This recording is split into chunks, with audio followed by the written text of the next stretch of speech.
nağşın düzülüğü çıkkana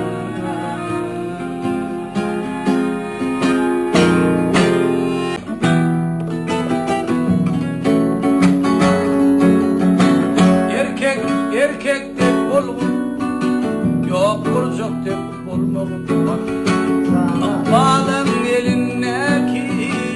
oyuncak dep bolmagun bal içinin sesi tesir etmez mertlere boyun eğme takdırım kaddım diklem mert yürü erkek dep kovalaşma boş dedi ehli yanramalardan yığdır bir şey iş bize kursen pıtrat sen düşmanını yutup git ehli işin bitirdi tuveleyde yitip git erkek de bulgun hakikata mayıl bol vermeye tayin ol anamdan dön önümden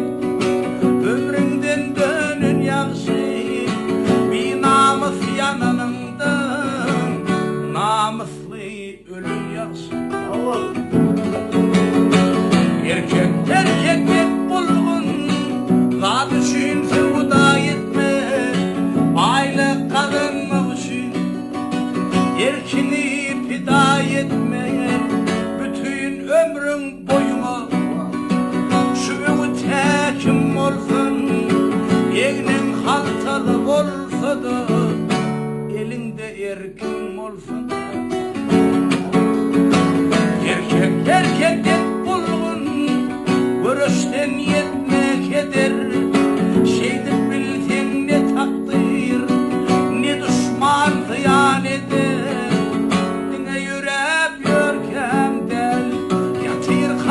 erkek bol yıkılsan da bükülme tufan yıkın dur tek bol